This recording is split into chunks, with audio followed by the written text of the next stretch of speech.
Our topic for today is affordable housing. We have four very knowledgeable individuals who will be speaking to us on the issue, and they will be formally introduced in just a moment.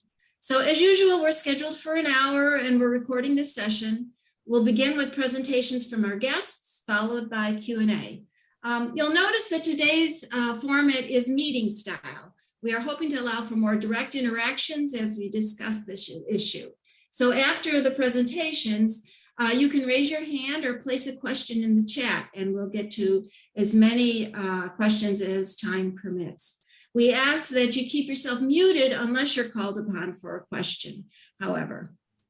Now, I'm very pleased to turn this over to our moderator, Lanessa Owens-Chaplin, to introduce our panelists.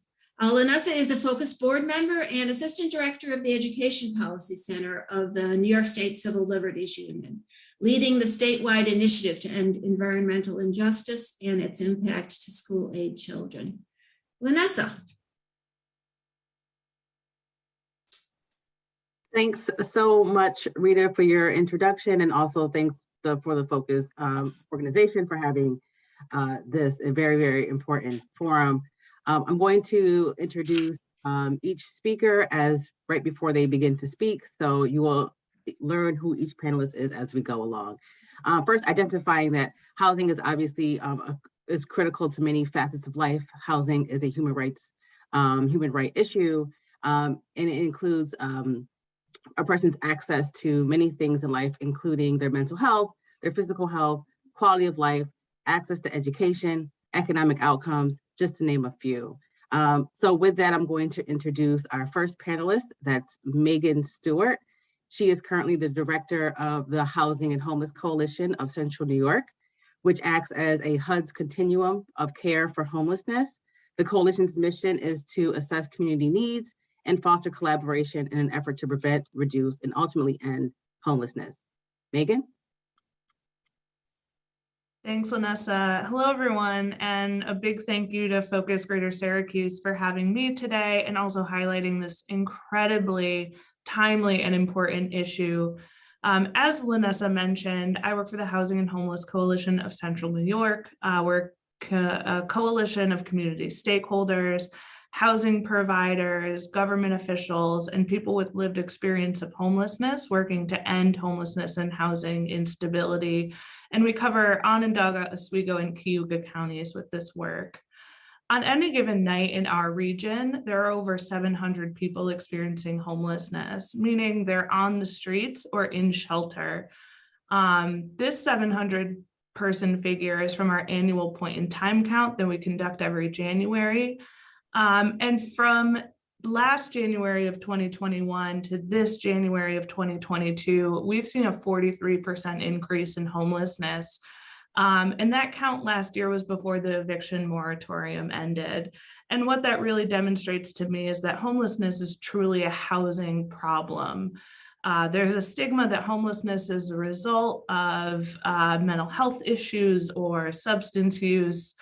But what we saw over the course of the pandemic with the eviction moratorium in place is that when people are not being evicted, they're not ending up homeless. Data from the American Community Survey in 2018 shows that 50% of all low-income renters in our region are paying more than half of their income in rent, which is over 20,000 households. And when you include other housing issues like incomplete kitchens, plumbing, overcrowding, that increases to 75% of all low-income renters having extreme housing problems, over 30,000 households in our community, which puts just a massive number of people on that brink of homelessness at any time when you are having to choose between paying your rent and paying for your car repair, paying for rent, paying for childcare, paying for rent, or paying to feed your family. You're really at risk of homelessness at any given moment. And when we talk about affordable housing, we're not just talking about the cost of the unit, but we're talking about the safety of that unit and the condition of the housing itself. With rising rents and Syracuse's aging housing stock, the rental market is tighter than we've ever seen it before. making the need for more affordable housing greater than it's ever been before. We're seeing it take longer for people to leave emergency shelter and find units, sometimes affordable or not. Just finding a unit itself is becoming more and more challenging, which is increasing the length of time people are spending homeless. What I just want to reiterate is affordable housing is the solution to homelessness. And I think these issues are so interconnected, and I'm very glad to be here to highlight that. We have a lot of great panelists here today, so I'll turn it over and let them give their expertise.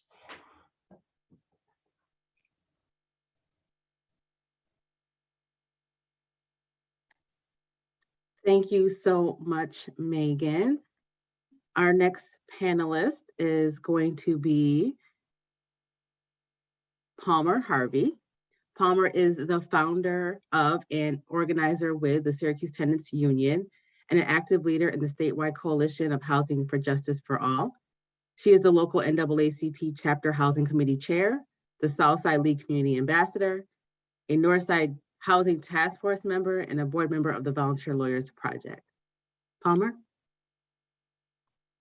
Well, me of many names, titles, what to say. But yes, my name is Palmer Harvey. I'm the Syracuse Tenants Union founder, and Syracuse Tenants Union is a grassroots organization that I founded in 2019 to help tenants. Actually, it started out just to educate tenants what their rights are, and really start to fight back and say, hey, you have these rights to fight back against these slumlords and everything. But now it's become this whole thing. It's evolved.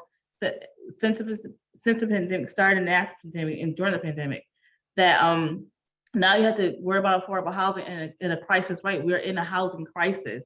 Affordability to me is like a relative term because it really depends on what you're talking about.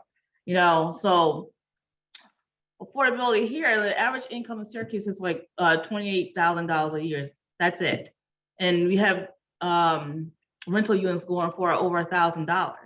More and more I'm hearing this term used, you need to make 3 times the rent in order to the rent here. That I haven't heard that term since New York City, to rent from New York City. It's unfortunate in a city like Syracuse, it was about 10 years ago was a very affordable place to live, but it's become astronomically out of reach for so many residents. And we have a huge problem with quality of housing here. And a lot of tenants are afraid to even mention the fact that they have code enforcement issues because they're worried about getting kicked out. And then on top of that fear, they have may or may not have barriers about monetary ability to find something decent. And even then, if the rent goes up, does not mean that the quality of housing goes up too. Because I want to focus on our tenant story right now, where we have tenants who live in like what we would consider really nice housing now, she's been living in the housing for 4 years, and her rent has steadily gone up modestly, of course, probably like $25 or whatever. Now she's at the point where her rent is like at $725. And now in like 3 months' time, she's just given a notice where her rent has gone from $7-something to like $1,023 per month in 90 days, and she can't afford to pay that. And yet there are no upgrades, and yet this place is very nice. And we also got to worry about things they put in leases too. It's not just about affordability; it's a cash grab a lot of times with all these new luxury apartments that are being built. That's really the problem with affordability. They're not building affordable housing at a rate that it needs to happen at. So you will have a lot of more people doubling up, and we're going to have a lot more. What I'm seeing of is more generational homes, because all the things that I do is door knocking, and one thing is always like the grandmother, from the mother to the niece, to the aunt, to the little girl, generational homes. And people don't understand, if they get evicted because they can't afford the rent hike, it's like whole generation of families is going to be out on the streets or having to double up with somebody else or come up with the money to possibly live somewhere decent. Because like I said in the beginning, just because you have a rent hike does not mean that apartment is better than what it is. Because even before this crisis, well, it's always been a crisis building, but now it's here.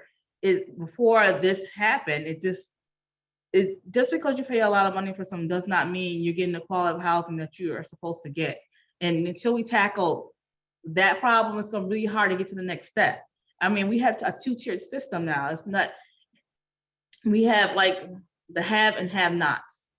Syracuse has had one of the highest poverty rates in the country, especially among children. And, you know, children move before the pandemic, people moved once per year, and now it's even higher. You know, so we have a serious problem that we need to tackle right away that I don't think is that we're going to legislate it away. It's, at the end of the day, we still just need plain old money and people being more ethical about what they do. Because right now we have a lot of the systematic of corporate landlords coming into Syracuse, buying up lots of property. Does not mean they take care of them, but they will charge extreme rent hikes. And unfortunately for those tenants, they call places like Syracuse tenants and say, what can I do? What can I do? I don't want to move. I like my neighborhood, but I can't afford to move. And what about the poor housing conditions? What about this? And like, we don't have what a state like New Jersey has as good cause eviction here. But, you know, we have people like myself and a ton of organizations fighting for us to have good cause eviction here locally and in the state. I feel like I hope I'm not running over time, but yeah, so I'll pass it on to leave right there and pass it on to the next person, or leave for any questions they may have. Thanks so much, Palmer. And you brought up so many interesting and complex issues. I think in your 5 to 7 minute presentation, it also goes to show like how many boards that you sit on and how knowledgeable you are on this subject matter. And I think it starts to beg the question when we talk about New York, comparing our housing market to a housing market similar to like a New York City, where you do tend to see more regulations on landlords and or corporations that own housing units. So it does beg the question, are the regulations that are here locally appropriate or protecting the residents from these current housing issues? And we hear things like good cause eviction and the initiatives around trying to get something like that passed here in New York. We have also heard things like requiring rent regulations and preventing the inflation or overinflation of what the market rate is really tending to handle. So you start to think, you know, is private development, right? Is the private sector the appropriate place to ensure that housing is actually a human right and that folks are actually receiving quality housing at an affordable rate? With that, I will pass it to the next panelist. And I think as timely as so, Walter Dixie. Walter Dixie has served as the Executive Director of Jubilee Homes of Syracuse, Inc. for over 35 years. In addition to that, he is the Executive Director and founder of the Alliance Network, which was founded in 1996. It's a multi-ethnic public issues advocacy group whose mission is to improve the quality of life for Central New Yorkers. Mr. Dixie is also the founder and former president of the National Action Network, local Syracuse chapter. The local chapter was established in 2006, and it is a social and activist-oriented organization that was conceived with a focus on action. Walter?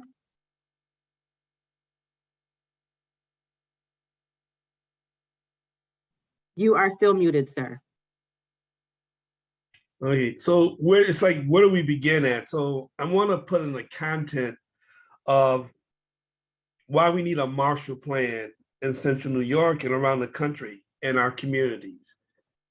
So when we look at the building of affordable house today, what it costs roughly around $350,000. We're subsidizing around $240,000, we're selling around $110,000, $113,000.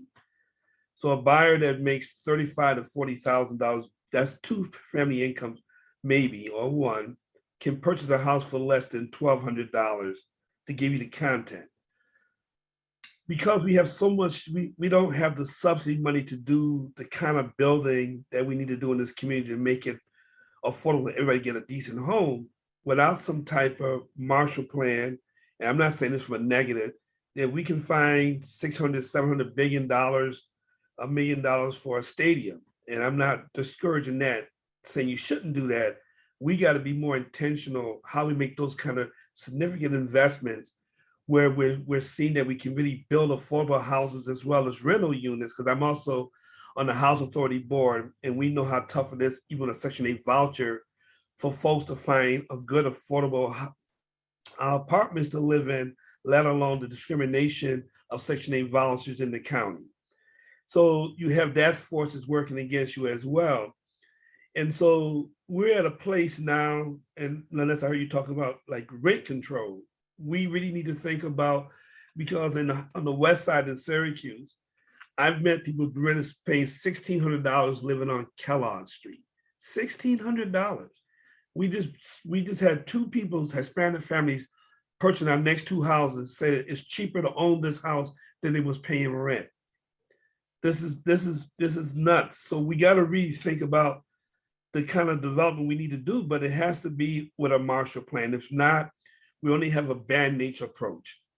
And now that landlords are just skyrocketing the rent, it's even tougher for somebody to find anything decent, let alone quality of rental units. So our perspective is that we as a community have to become an advocate. So let me give you an example what state government does. It passes a yearly budget, and they, let's say downtown revitalization or the Red Sea money, millions of dollars goes into those pots of money. Then they do allow developers bid on the money, and the money goes to downtown development, lakeshore development, residential development. But it's our taxpayers' money, at least in New York City, I know they complain too, that when developers are developing, they get some affordable rentals units. We get zero. So when you look at downtown, the gentrification downtown shouldn't go not noticed, because it's unaffordable for low and moderate income tenants to live downtown. And unless there's some deep subsidies, so you get developers that are just not about making money, like Jubilee or Home Headquarters, where we can put the money back into the product and we can sell it at a more affordable rate. And those are the challenges we have. If not, it's going to get worse. It's not getting better. And we need to think of this in a different way in terms of rent regulation, in terms of a serious Marshall Plan. If not, I was in San Francisco a few years ago, and if you know this, is that people that live in San Francisco, they can't even afford to live in San Francisco today. They live in the outskirts, and that's where we come in as a society. The haves will live in the cities, and the have-nots will be somewhere in Siberia, so to speak. So I'm just going to lay it out there for now. Thank you.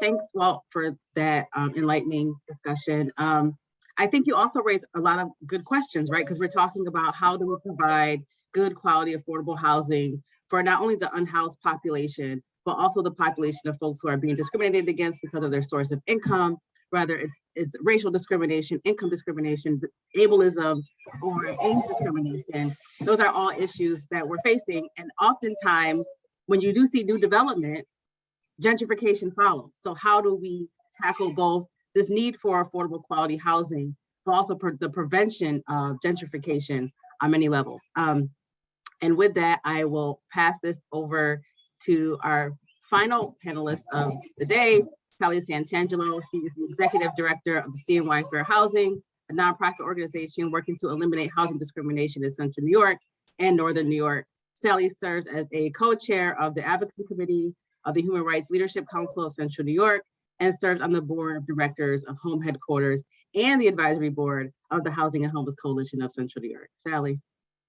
Thank you so much, Lanessa, and thank you to Focus for having this forum today, and happy Fair Housing Month to everyone who is celebrating. So April is Fair Housing Month in honor of the passage of the Fair Housing Act in 1968. And because of that, we've been hosting events and workshops throughout our service area. CNY Fair Housing currently serves 17 counties, though the majority of our work is done in Central New York. And it's been really fascinating, some of the events we've been hosting throughout our service area these last few weeks, the stories we're hearing about the affordable housing crisis that are impacting communities that have historically been pretty isolated and insulated from these issues. We had a workshop yesterday in St. Lawrence County, and the issues we're seeing there. In my 10 years of doing this work, we've never heard about so much struggle with not just finding affordable housing, finding quality affordable housing, and people staying in their housing. We're seeing a lot of people who are not necessarily facing eviction right now, but are facing lease non-renewals, because housing providers are looking to turn over apartments and raise rents, or they're looking to push out tenants who maybe want their properties maintained or are willing to call code enforcement, or tenants with mental illness who may sometimes struggle to get along with their neighbors. And we're seeing people in housing crisis everywhere we serve, even in those rural communities. So we have an affordable housing crisis, as everyone has said, in our country and in our community. And we shouldn't be surprised by this because it's been building for decades, though it has accelerated with the pandemic. So for decades, we've seen increases in housing costs, which have outpaced increases in wages. And despite the fact that we're starting to see some increases in wages or those wage increases accelerating, housing prices are still outpacing that. Nationally, wages increased 3.5% in 2021, yet rental prices increased by 5.5%. And I expect, just based on what we're seeing anecdotally in 2022, that gap will even widen. And we're starting to see this and feel this acutely. The cost of homes to purchase is also increasing dramatically. In Onondaga County, the average sale price of a home is up 13.4% right now this month over last year. And with competition for houses being so high, it's increasingly difficult, especially for first-time home buyers, to even be able to submit an offer on a house, because buyers aren't going to take FHA loans or conventional mortgages that require contingencies. And those mortgages are disproportionately used by Black and Hispanic borrowers. So the already existing huge homeownership gap that we have locally and nationally is only going to grow in the coming years. And with the demand for homes to purchase increasing, we're starting to see homes that were previously available for rentals now being converted to home ownership, which doesn't have to be a bad thing as long as we're building more rental housing, and in particular more affordable rental housing. But we're not even coming close to meeting the demand as other panelists have mentioned. And we're seeing the affordable housing that we have, the conditions deteriorating to a point where so much of our housing is just unlivable. Nationally, spending on affordable housing has been decreasing for decades, and only about a quarter of people who even qualify for rental assistance actually get it because of the limits on spending. And one of the only ways we fund new construction is through the low-income housing tax credit program, which is extremely competitive. And because of zoning laws, it's often difficult to get those projects approved. So often we're seeing those projects that do get approved, they're being placed in areas that offer the path of least resistance. So we see new projects in a cornfield or the edge of Cicero Swamp, where residents have no access to services or public transportation. Or we see nothing but senior housing getting built in some of those particularly suburban communities because it's much more palatable to the residents that live there. So our zoning laws continue to slow the process to build housing and affordable housing, and they increase costs and they create touch points for NIMBYism to stop a project. And we're seeing NIMBYism everywhere. It's not just in our most affluent communities. We see NIMBYism everywhere. And we see resistance to things like luxury apartments in Liverpool, affordable housing in Cicero and Cazenovia, and even student housing in the university neighborhood. And we need to build more housing, frankly, and we need to build all of it everywhere. And We need to find ways to build affordable housing units mixed in with the market rate housing that is being built already. We can do this through incentives like tax abatements, or through fair share zoning reforms, or by legalizing accessory dwelling units. All of these tools that we have in our toolbox that we know exist, but we don't seem to have the will to actually move them forward. I'm encouraged that the Syracuse, the rezone, might see some of these things move forward to help increase that housing stock. But we still seem to be, paralyzed out of this fear of the politics of building affordable housing. And people are still resistant to change within our own neighborhoods. And as if that idea of neighborhood character is some immutable and predestined trait and not something that was created by the very zoning laws that people are resistant to change. The private market can't fix our affordable housing crisis alone, but we do have to stop pretending that we let the private market build the housing that there is a demand for, because we simply don't.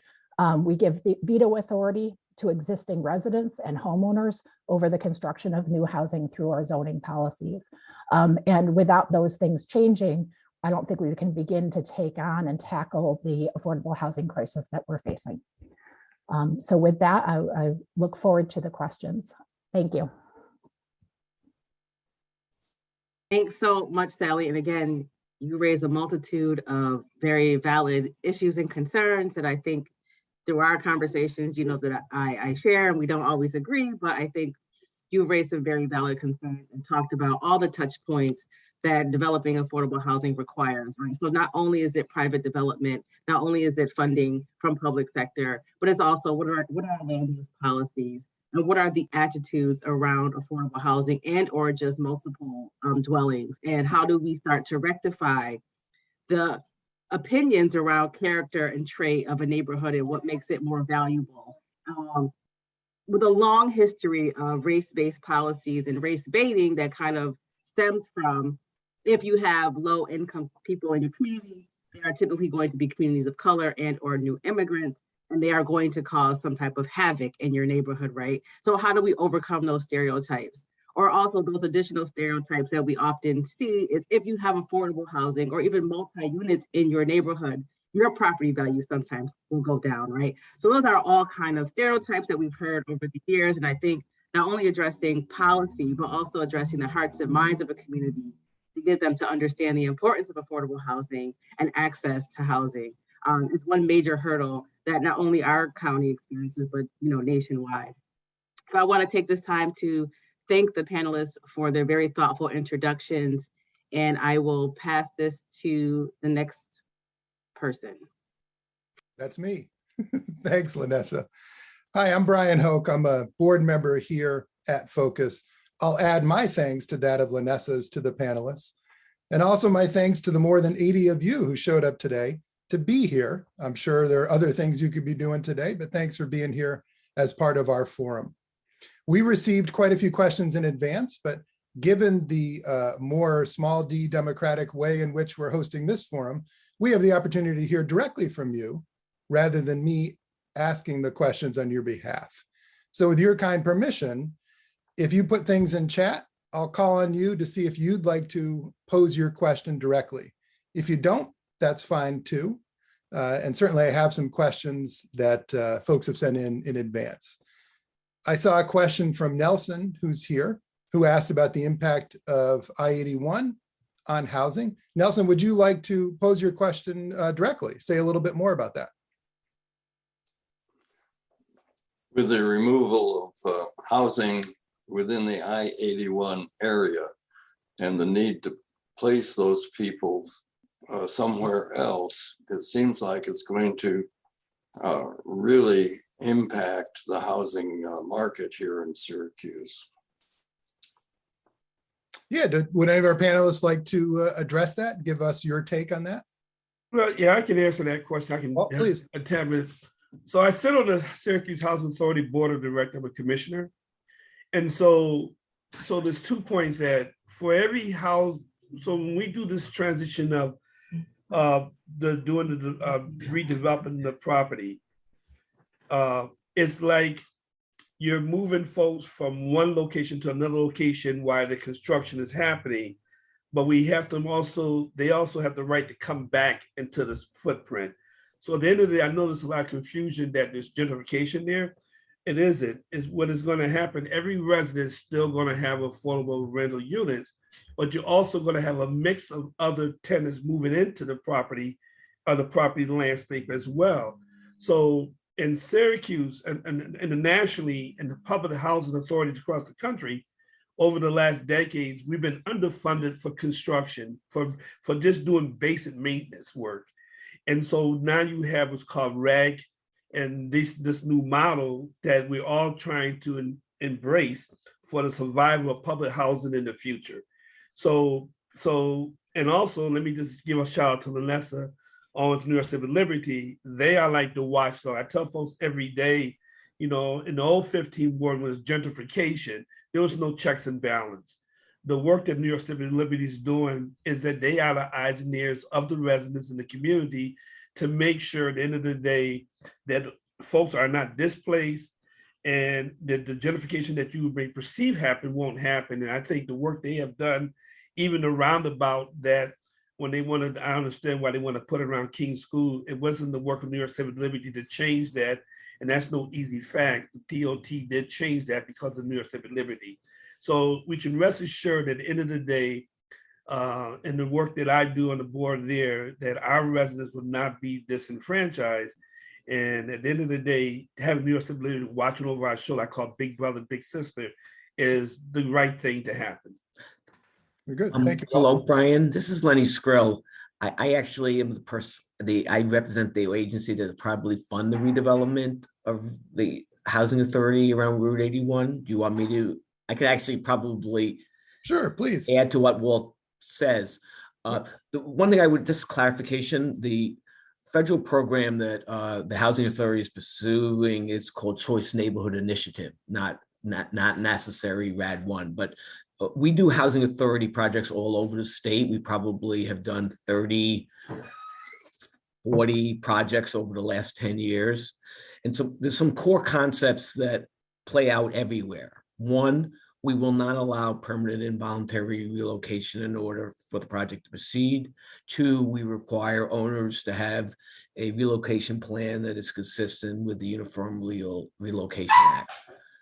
And so, but again, and I've been working with the Syracuse Housing Authority, the City of Syracuse, the Ward 15 planning group for for almost 2 years on stuff, and hopefully we're starting to get proposals shortly. Thank you very much for giving me. Good. Thanks for chiming in. Would anybody else from the panelists? Yeah, Sally, please. Yeah, thank you. I think it's important to clarify there, there's two different things that we're talking about with, there's 81, which is, according to the Department of Transportation, won't have an impact on housing in any official way, whether that's in construction processes and practices actually true is I guess remains to be seen. It does open up a lot of land that could be available for affordable housing and should be made available for new affordable housing and mixed income housing. And there's no, nothing definite about what will happen with that land that is made available. And then you have Blueprint 15, which is, the redevelopment of the public housing adjacent to the highway.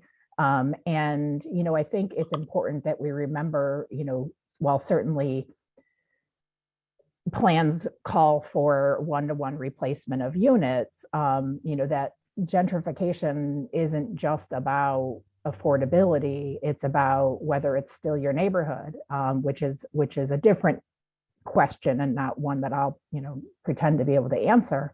But yes, we can replace units, but whether people will still feel welcomed back or want to remain in that neighborhood or still feel that it is their neighborhood is a different question. Sally, I'll ask one follow-up. Hold on.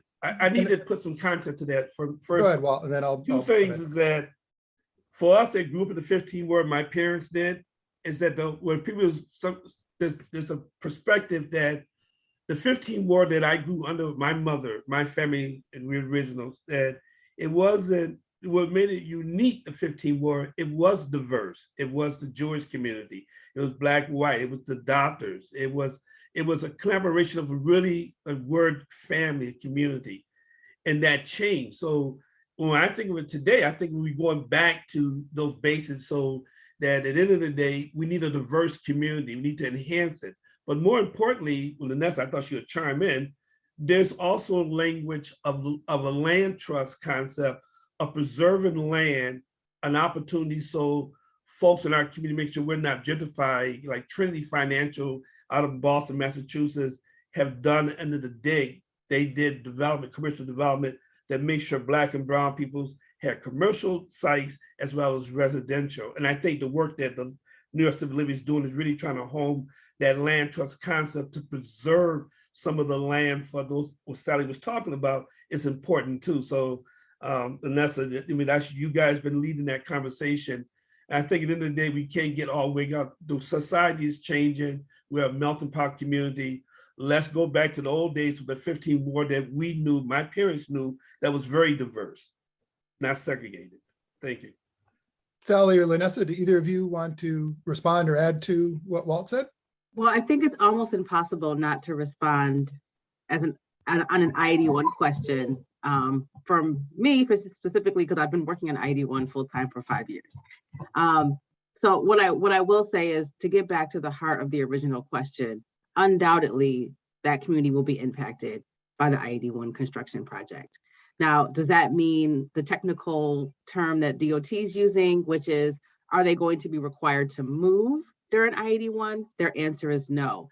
But the question presented was, will they be impacted, right? And so I think common sense plus our own independent research can tell us that if you are living in a major construction zone for 5 years, you will undoubtedly be impacted by the ID1 plan.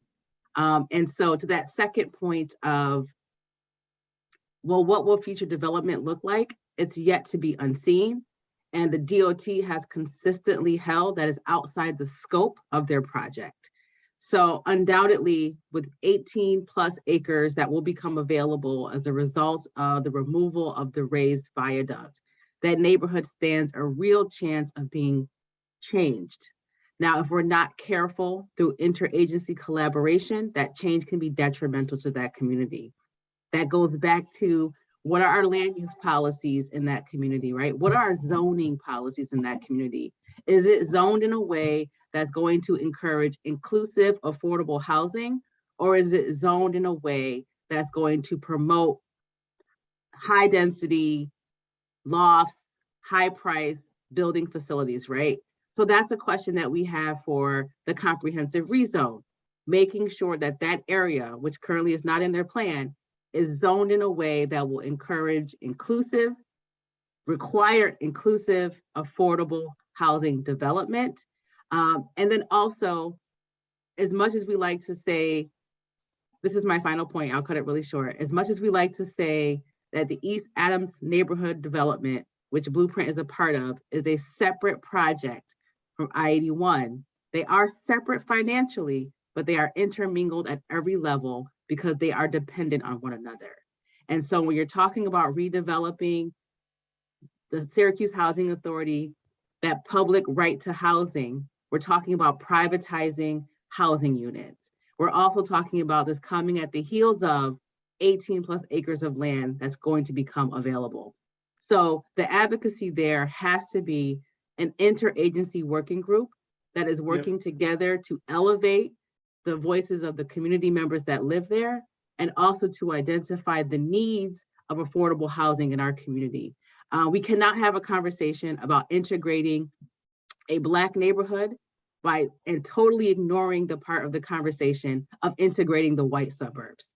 There is no conversation right now that's saying Clay is just too white and we need to integrate it. And if I say it out loud, it sounds rather ridiculous, but that is how we talk about mostly our Black and brown communities. they are in poverty, they are too Black, they are too brown, and we need to integrate it and make the community a better place by inserting white wealth and white money.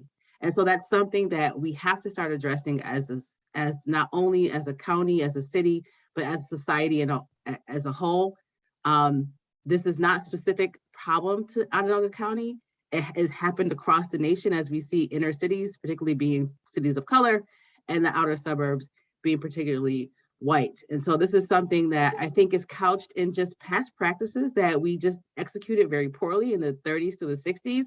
And we need to start thinking about restorative measures. And I will not interject again. And I will right. pass it Well back. said, well said. Let me ask Sally if you have anything to add to that thread, if you'd like to come back in. No, I mean, I think this is exactly why we need zoning reform, and we need zoning reform in the suburbs. We're actually right now in the process at CNY for Housing, we're working on a study of exclusionary zoning in each of the towns and villages outside of the city in Onondaga County.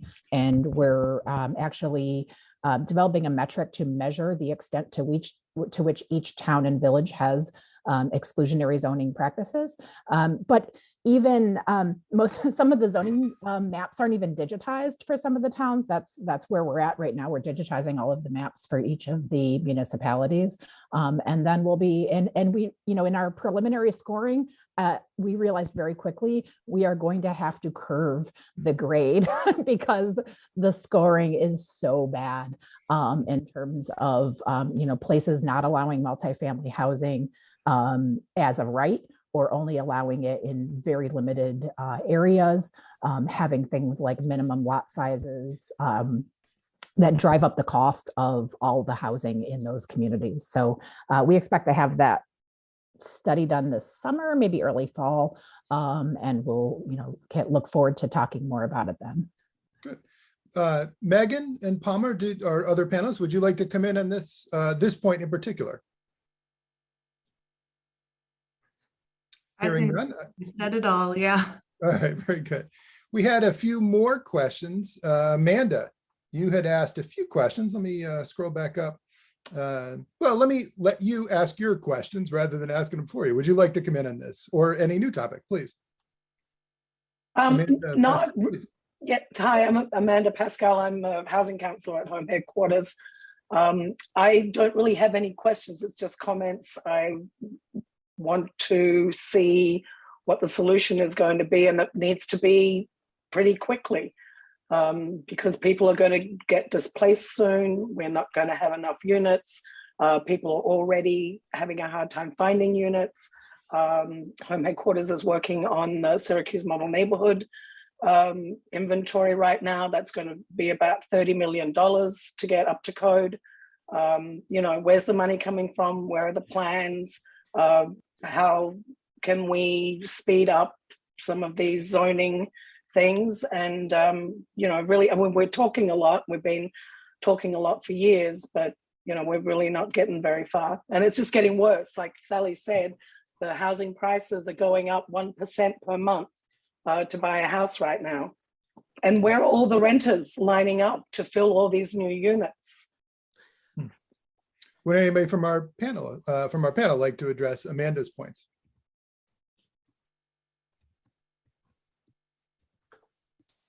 Well, when I speak with Kerry quietly, and as he's the biggest lead of the Syracuse surge of the 50 houses, we're doing 7 of them.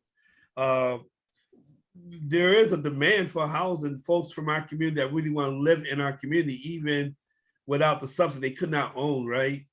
But at the same time, Amanda, that's the $10 million question. There's the OPCA money that the city is to be utilizing that Kerry's going to be tapping in to just exactly what you're saying.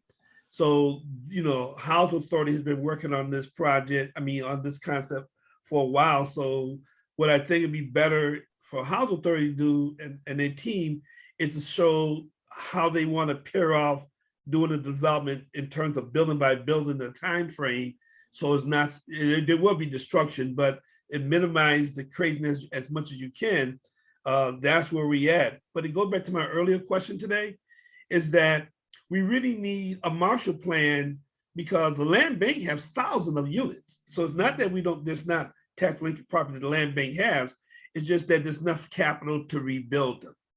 And so we have to think in the broader picture, how do we address that issue and really think about this is our Buffalo Stadium, so to speak, and put that kind of cash infusion. And go back to Melissa, I always enjoyed listening to her speak. It's kind of like we got to educate the state leadership about these issues. To me, they're not complex issues, they're common sense issues, how they redirect the funding that they do give to, the money they invest into housing, redirect it, but tied into what Sally was talking, the same thing, is the zoning. So the city is in the process of rezoning the city. I don't know how long it's going to take to finish that off, but I know they've been for years been doing other stuff in minor position. So sooner the better we get that nail. It's going to help with the process because it gives some folks an opportunity, like in our corridors, we know that you can have mixed use apartment houses. So you can have one floor, you want a business on it, you want an apartment or whatever, is that we need to have more flexibility of folks who want to have ownership to move back into our community too on there. So I feel that everybody's really pushing these questions. And I go back to my go-to question with New York Civil Liberty. I think they're the consistent one.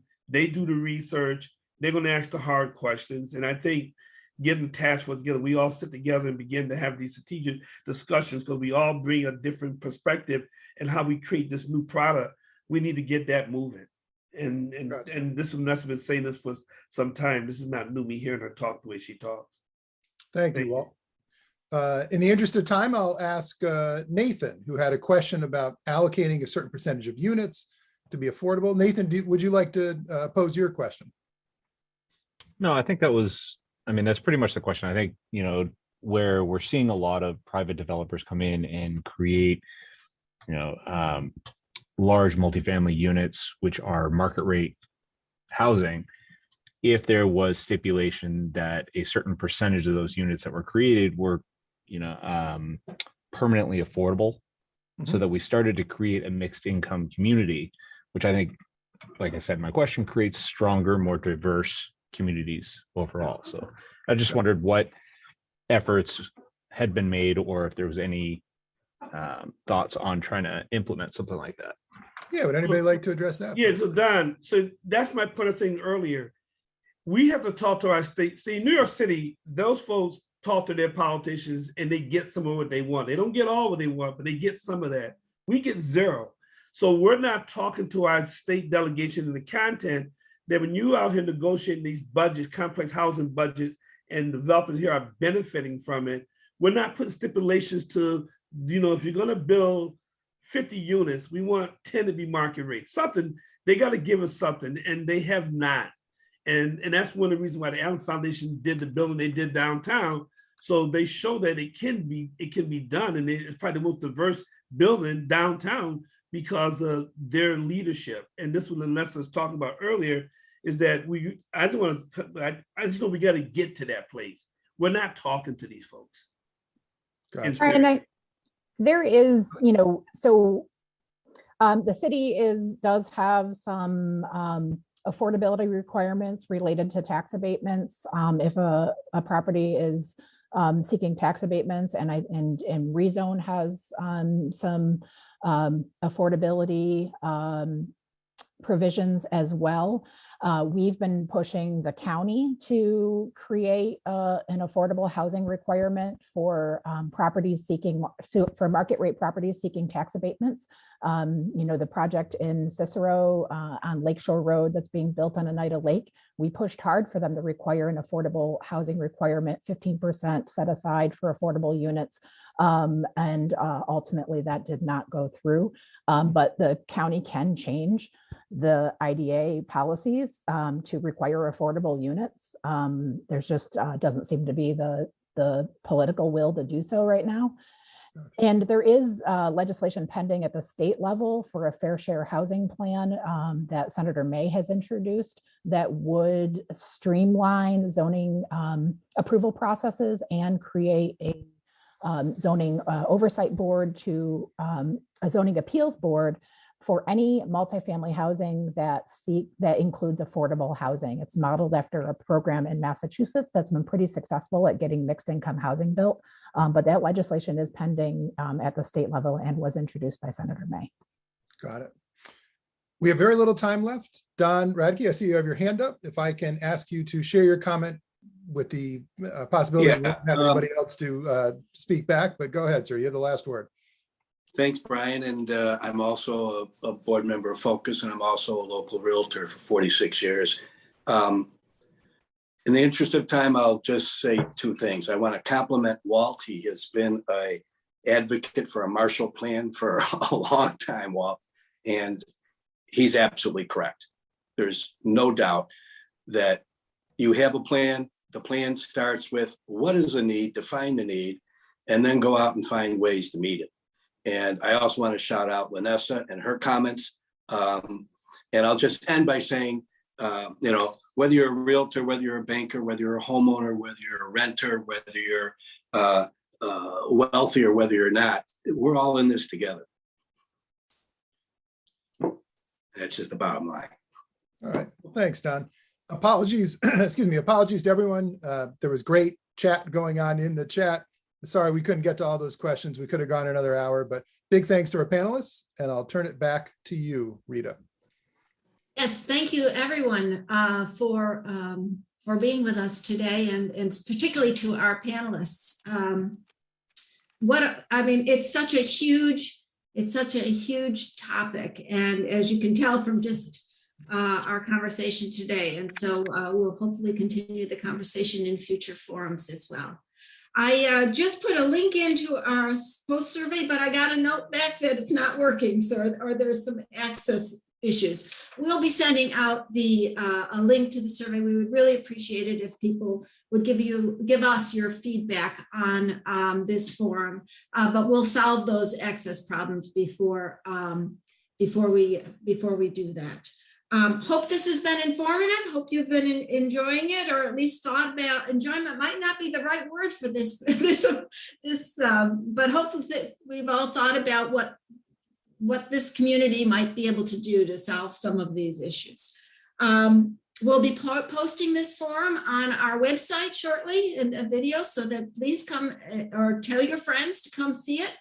I think the more that see it, the more we'll understand the issue. The other thing I'd like to remind people is that Focus provides these forums free of charge. We depend on donations to keep ourselves going, so it's very easy to make a donation on our website, and we would appreciate any amount that might help us continue our efforts. Other than that, let me make sure I got everything that obviously, thank you to Megan, Sally, Walt, and Palmer for your action, and Vanessa and Brian. You did a great job in both fielding and moderating. Thank you so much. I hope everybody has a great day, a great weekend, and take care.